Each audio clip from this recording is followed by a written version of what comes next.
cementerio de Tortosa, en Tarragona. En los ataúdes esperan a ser identificados en una macabra fila de cadáveres. Terminé el reportaje de los fallecidos pues sobre las 2 o las 3 de la mañana. Y claro, desde las 2:20 que llegaría allí, oliendo los cadáveres que hacían un olor fortísimo, las víctimas, los heridos también quemados, estaban vivos pero el olor lo hacían, porque a algunos pues a lo mejor ya no les quedaba mano de los fallecidos. Y claro, y cogerlos y continuamente, si fueron 12 horas o 13 horas percibiendo aquel olor, pues no. Después de muchos años estuve sin poderlo soportar. Por la noche tuve la oportunidad de ir a fotografiarlos y no me atreví a entrar al cementerio. Me esperé a la mañana siguiente a que hubiese más gente, porque me cogió como pánico, ¿eh? O sea, saber que había tantos muertos allí, tantos.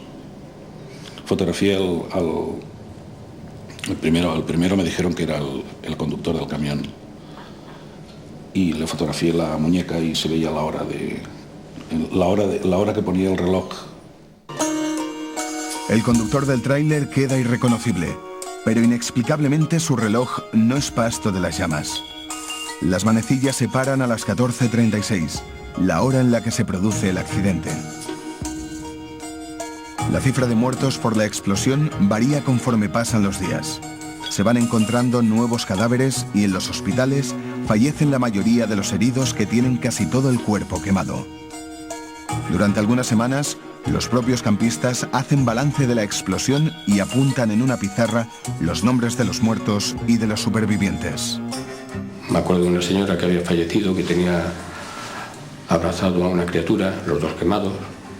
La mujer se veía como intentaba proteger a su hijo o a su hija, no recuerdo ahora. Un equipo de 6 forenses se emplea a fondo para identificar a las víctimas mortales. El trabajo se prolonga durante 6 meses. Es que aquí eran cadáveres carbonizados, que había casos en que, en principio, la estructura todavía se mantenía, pero en cuanto lo tocabas, se deshacía. El mal estado de los cuerpos y la brutal tragedia provocan confusiones escalofriantes que recogen los diarios de la época. La sandía llegó a ser etiquetada como si fuese un cráneo por los primeros socorristas. Cuando el funcionario se acercó al presunto cráneo, vio que en su interior solo había gran cantidad de pepitas. Las dentaduras de los fallecidos se convierten en un elemento clave para poder identificar los cuerpos. Las dentaduras son únicas, es además un método muy bueno pues en temas de quemados y tal, porque resiste, se le llama la caja negra del organismo, ¿no? Porque resiste temperaturas muy altas, y cuando ha habido restauraciones, piezas postizas, pues claro, nos da una información valiosísima e individualizante claramente, ¿no? De la identidad de la persona. La identificación odontológica permite reconocer un cadáver a partir de los dientes que permanecen prácticamente intactos después de un incendio o una gran catástrofe.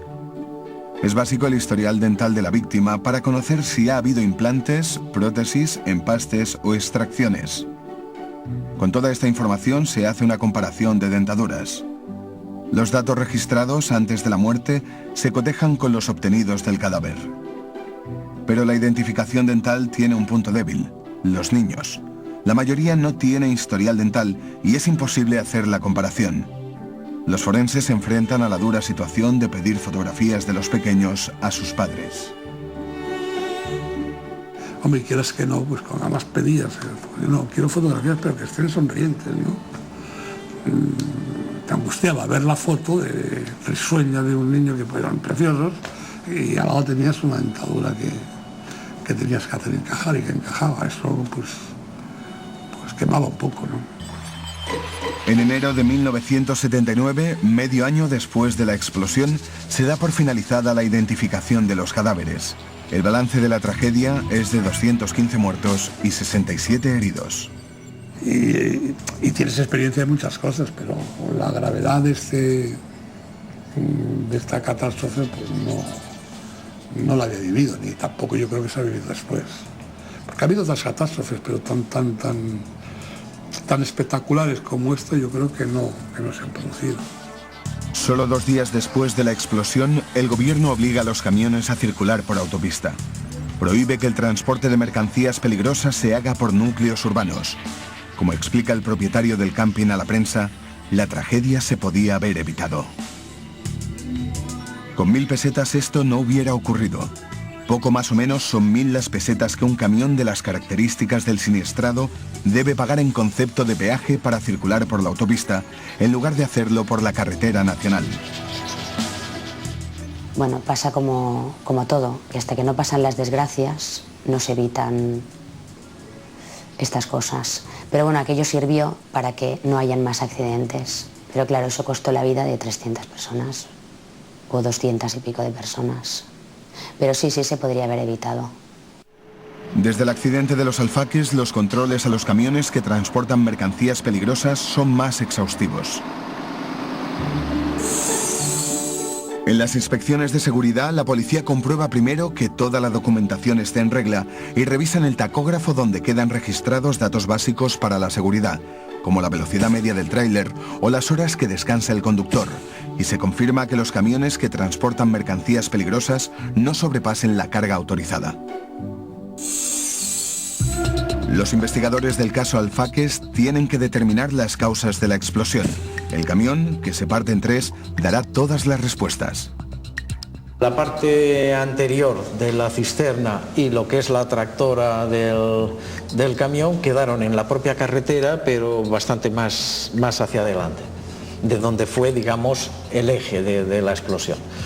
Las ruedas estaban colgadas, sostenidas en lo que es la tapia del camping, que en esa zona central donde había ocurrido la explosión estaba tumbado.